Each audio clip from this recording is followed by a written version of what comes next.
பிரியமானவர்களே, ஆண்டவரும் அருமை இரட்சகருமா இருக்கிற இயேசு கிறிஸ்துவின் இனிய நாமத்தினாலே இந்த நல்ல வேளையில உங்களை வாழ்த்துகிறேன். இந்த நாள் முழுவதுமாக நீங்கள் செய்கிற எல்லா காரியத்திலையும் கர்த்தருடைய கரம் உங்களோடு கூட இருந்து உங்களுக்கு ஜெயத்தை கொடுப்பதாக. அன்பானவர்களே, இன்றைக்கு ஒரு வசனத்தை நாம் வாசிக்க போகிறோம். யோவான் சுவிசேஷம் 21ஆம் அதிகாரம் 1ஆம் வசனத்தில் 7ஆம் வசனங்கள் வரைக்கும் ஒரு சம்பவம் சொல்லப்பட்டிருக்கிறது. சீமோன் பேதுரு மற்ற சீஷர்களோடு கூடி இருக்கும் பொழுது அவர் சொல்லுகிறார், நான் மீன் பிடிக்க போகிறேன் என்று சொல்லுகிறார். அன்பானவர்களே, இப்பொழுது இவர் எந்த இடத்துல தன்னுடைய வாழ்க்கையை ஆரம்பித்தாரோ அதே இடத்துல மீண்டுமாக இப்பொழுது நிற்கிறார்.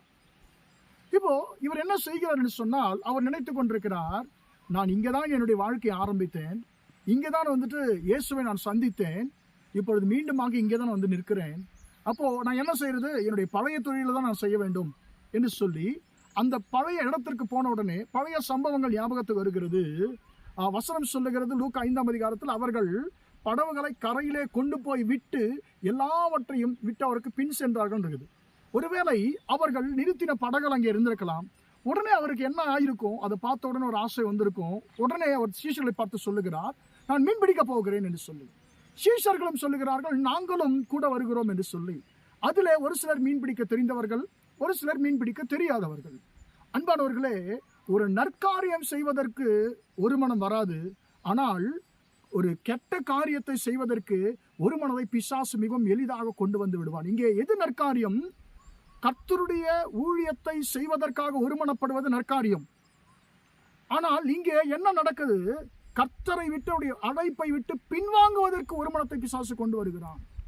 இதே கலிலே கடல்ல தான் பேதுருவை கர்த்தர் மீன் பிடித்துக் கொண்டிருக்கிற பேதுருவை மனுஷனை பிடிக்கிறவனாய் உன்னதமான அழைப்பை கொடுத்தார். இப்ப இதே கடலை கலிலேவில் நான் உங்களை சந்திப்பேன் சொல்லி இயேசு சொன்னார். இப்போ கலிலே கடலுக்கு வந்து விட்டார்கள். ஆனால் கர்த்தருக்காக காத்திருக்கல, மீண்டுமாக பழைய தொழிலுக்கு அவர் போக முற்படுகிறதை பார்க்கிறோம். வசனம் சொல்லுகிறது, புறப்பட்டு உடனே படவேறினார்கள். அன்றைக்கு அவர்கள் ஒன்றுமே பிடிக்கல.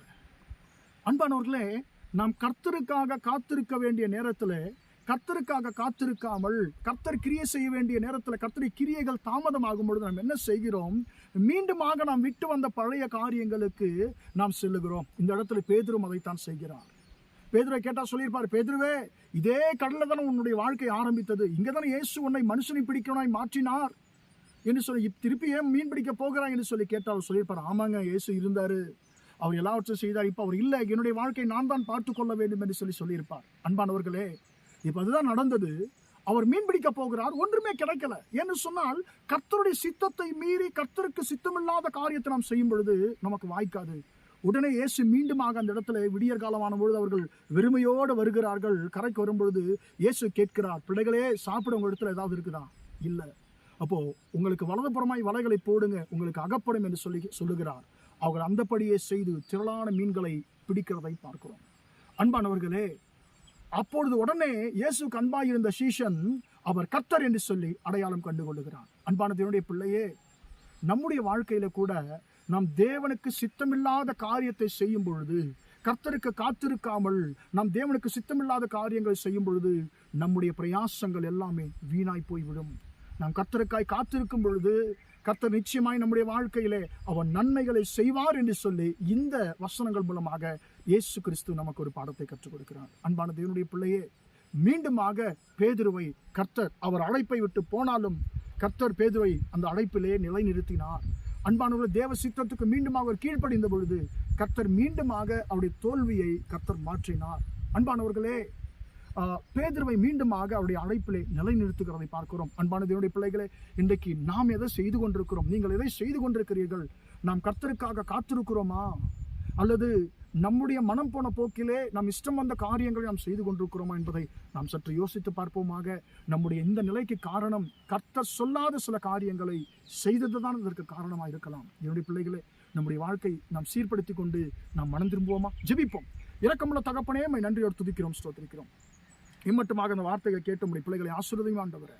அப்பா, ஸ்தோத்திரம் ஆண்டவரே. சீமோன் பேதுரு உமக்கு காத்திருக்காமல் ஆண்டவரே, அப்பா, மீண்டுமாக பழைய ஆண்டவரை விட்டு வந்த தொழிலுக்கு அவர் போன பொழுது மீண்டுமாக அவருக்கு பழைய தோல்விதான் கிடைத்தது. ஆண்டவரே, உமக்கு காத்திருக்காமல் நாங்களும் ஆண்டவரே நாங்கள் விட்டு வந்த பழைய காரியங்களை செய்ய முற்படுவோம் என்று சொன்னால் ஆண்டவரே, எங்களுக்கு தோல்வியை தவிர எதுவுமே மிஞ்சாத ஆண்டவரே.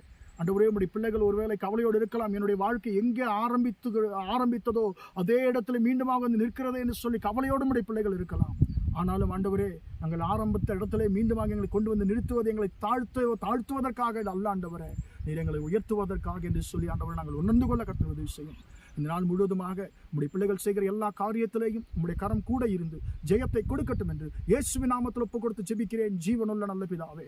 ஆமென், ஆமென். பிரியமானவர்களே, கர்த்தர் உங்களை ஆசீர்வதிப்பார். Praise the Lord, praise the Lord.